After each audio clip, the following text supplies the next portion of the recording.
A shift in power took place in this episode. I'm speechless. And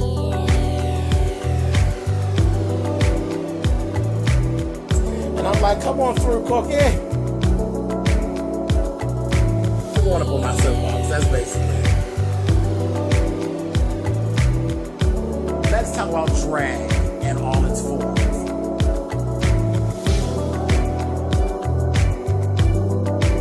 What,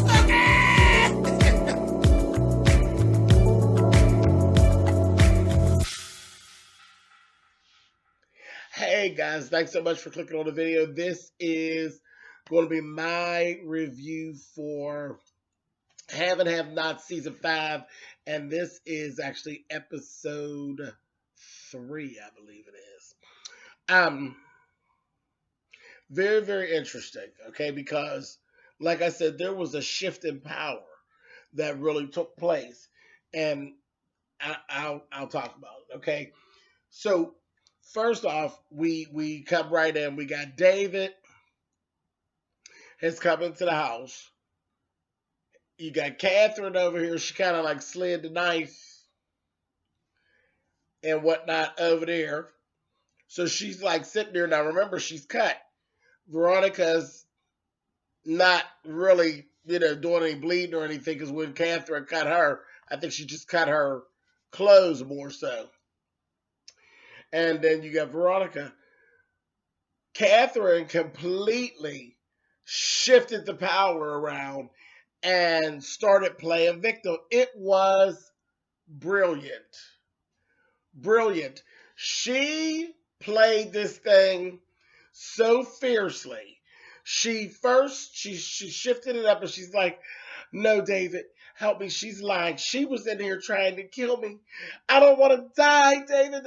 She played it up. You hear me? I said, oh, and Veronica, Veronica, it was weird because she's so smart that she's stupid, because she started getting irritated, very much so, very irritated, and was like, shut up, Catherine, and she started showing aggression. So David already is off center with her, because I know what you did to Maggie Day. Bitch, you tried to set my black ass on fire. So, yeah, bitch, you're of the killer nature, and I know you, bitch. You are crazy as a bowl of Fruit Loops. So, so he was kind of leaning toward what Catherine is saying. So, in the midst of all of this going on, Veronica's trying to convince him, and she started walking up on him. He's like, I said, do not walk up on me. Get away from me.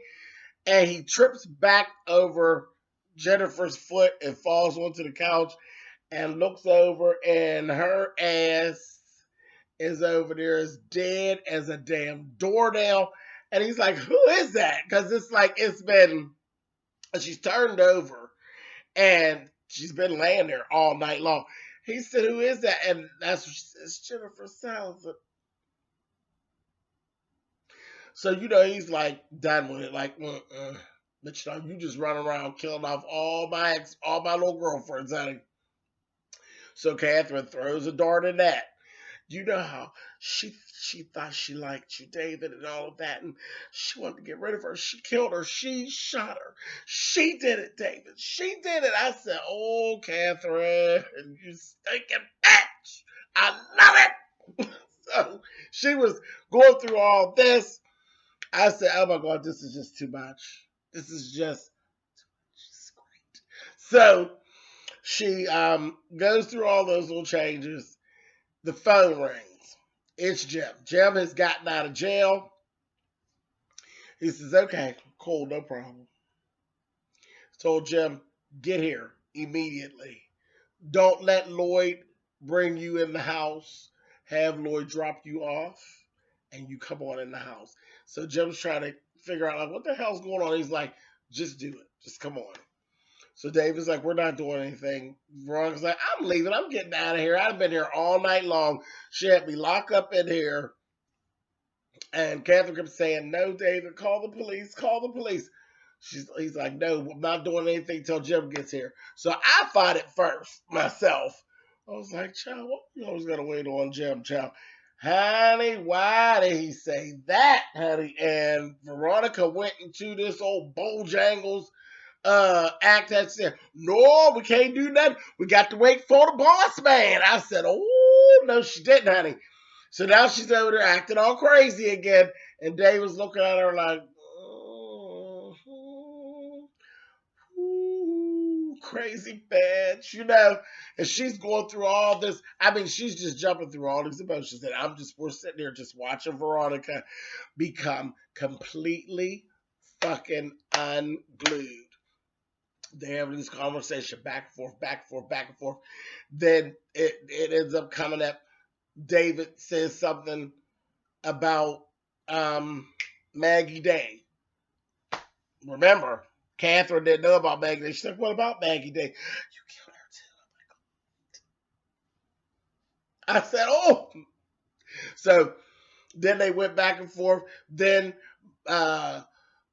Veronica tried to entrap Catherine into saying something, and Catherine's like, you can try to entrap me all day. I don't care what you do, Veronica. You know you did this.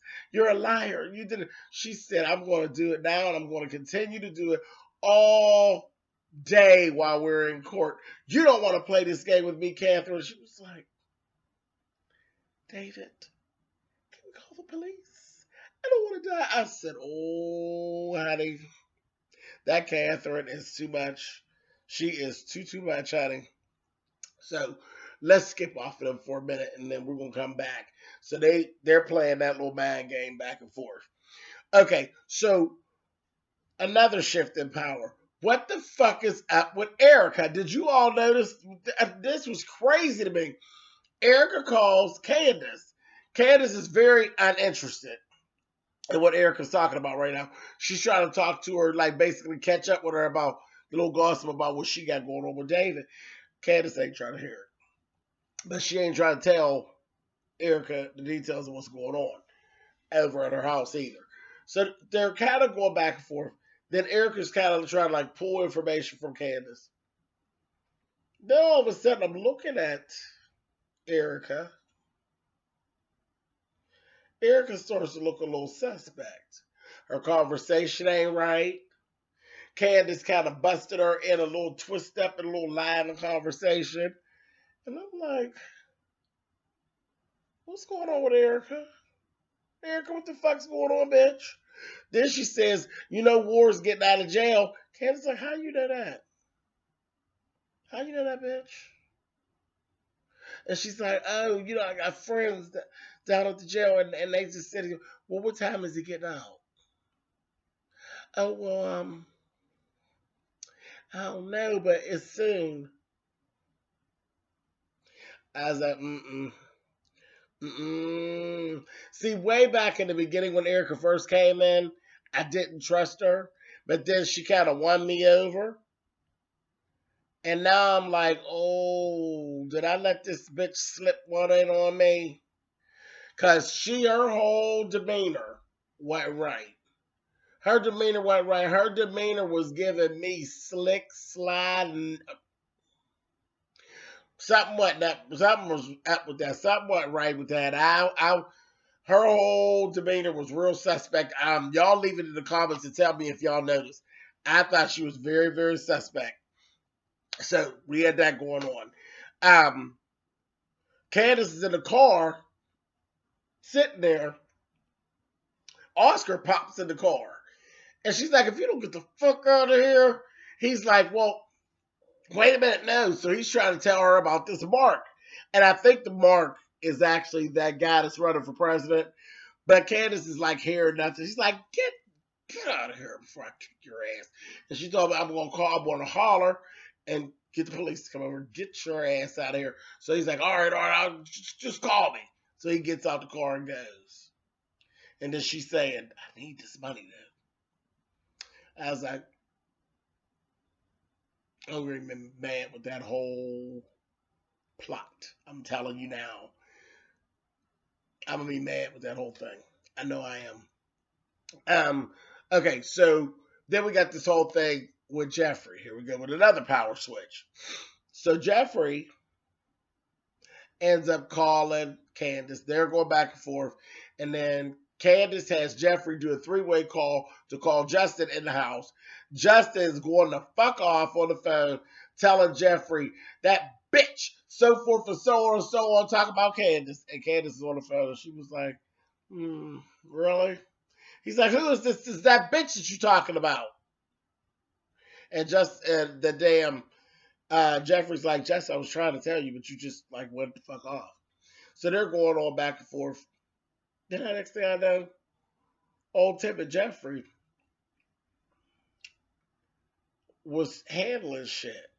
He got to telling Candace, you stop it. Stop talking to him like that and apologize to him. Justin, calm down and help us. This, that, thing, and the other. I said, well, wait a minute, Jeffrey. Okay. I was glad to see Jeffrey using some of his power, but I'm like, damn, the one thing that I'm afraid of is I believe Jeffrey likes Justin just as much as Justin likes Jeffrey, honey, which is going to be a problem because Justin is a crazy motherfucker. He's basically in love with Jeffrey because Jeffrey gave him some of that good. But at the end of the day, he's one of them crazy motherfuckers that would actually kill you to try to cover up the secret.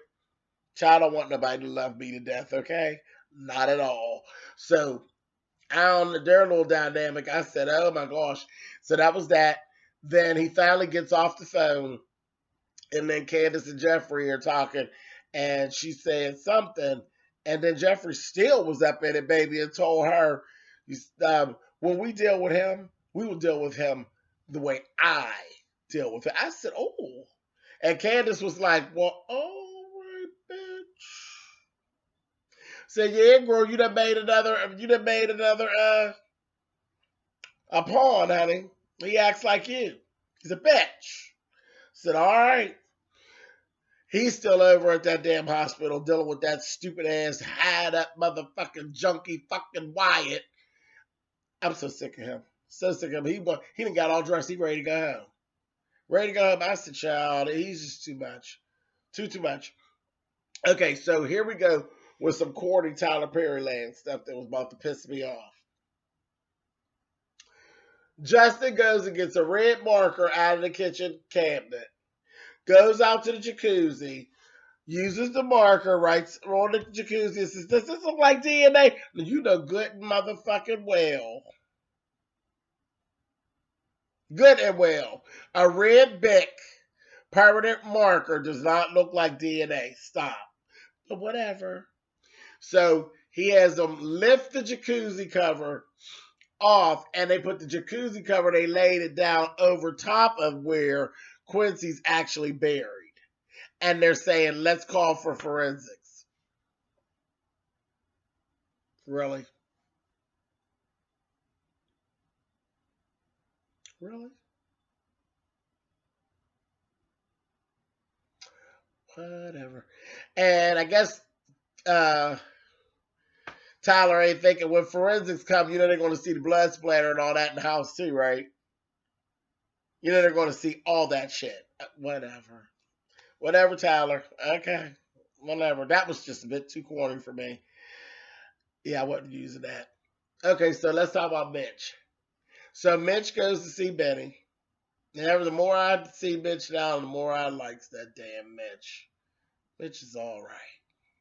So we're looking at Mitch. Mitch is basically talking to Benny and telling Benny basically, we really did it. We did it though. You had a badass house. We had our business. We did it, and we'll do it again. Honey, Benny is so bent out of shape. Benny ready to go off of the straight and narrow onto the crooked path. And Mitch is like, we're not doing that with my family. We're not getting ready to play that game. Why not? We're not doing that, stupid. Because Mitch know that goddamn Benny ain't built for that. At all with his crying ass self. He out there ready to cry now. Fucking around with that Candace shit. And this fool was sitting outside in a chair waiting to be evicted. Because he waiting on Candace. They had already cracked the safe at her house and got the money and the pictures of Jim. They got all her shit. Everything that she has as leverage is gone. It is all gone. And you sitting around waiting on her, baby. You ain't doing but waiting on the man to come to sit your ass out like your mama's telling you. And Mitch was standing out there, and when you knew anything, here come the cops. Because you remember, Mitch fucked up the man's car down at the little Potbelly Pig.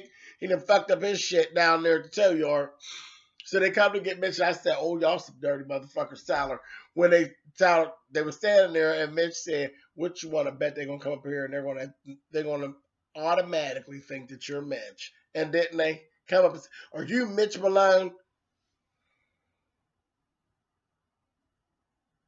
Now, do Benny look like a Mitch Malone? Quit your goddamn playing. Anyway, Mitch got arrested and took him on down the way. So he said, "I'll be out in a couple hours. It'll be all right. I'll see you. I'm gonna come see you. We'll get it all together." Let's see what else happened. Okay, let's go back to the house. They're still waiting on Jim. So we're still waiting on Jim. And then this is when it got really good.